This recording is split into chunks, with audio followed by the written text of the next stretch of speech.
Hey guys, so another DM I got was for sciatic stretches.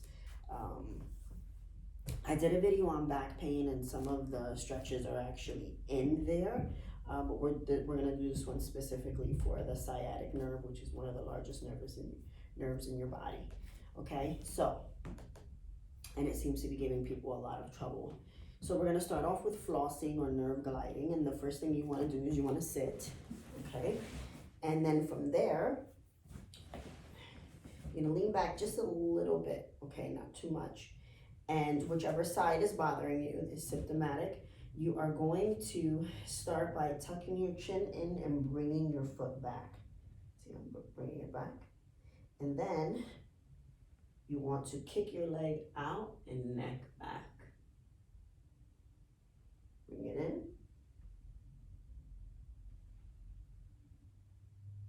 And neck back. Bring it in. And neck back.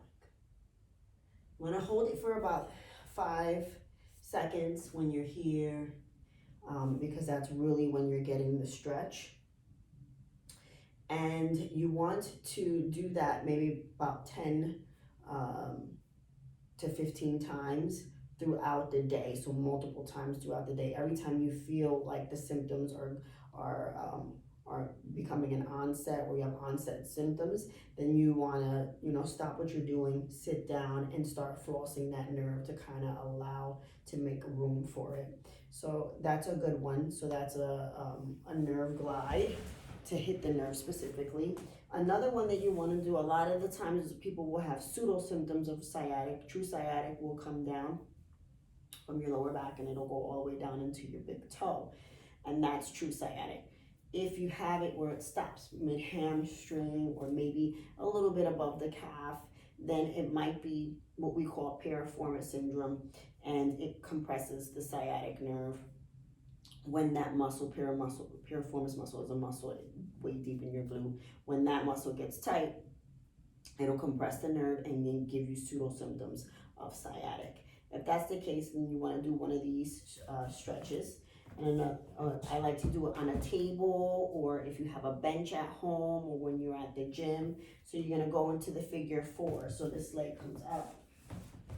Okay? And then basically what you're going to do is you're just going to hang out. I like to bend this leg a little bit, and you'll feel a stretch in here.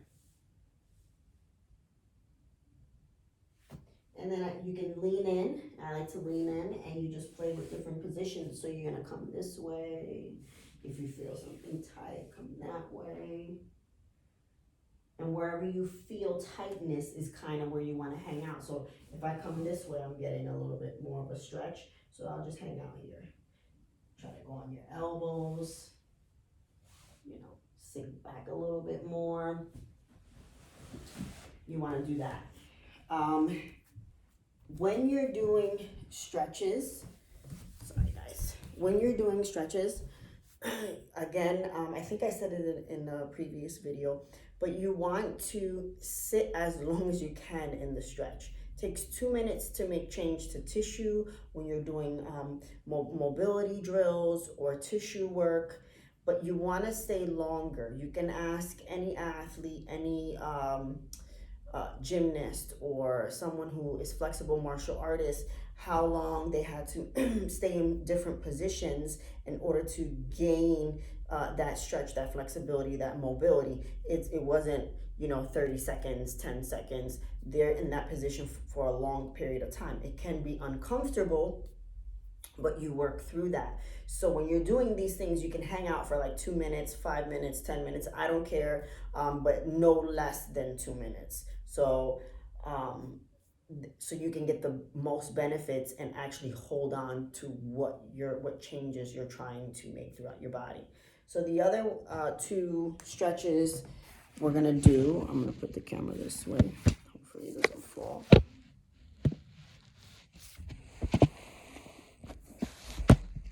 You guys can see me. Okay. Is same thing. I think we did it before in another video. So You're gonna go on your back, and you're gonna go into the number 4 this way, and then you're gonna hold, come on here,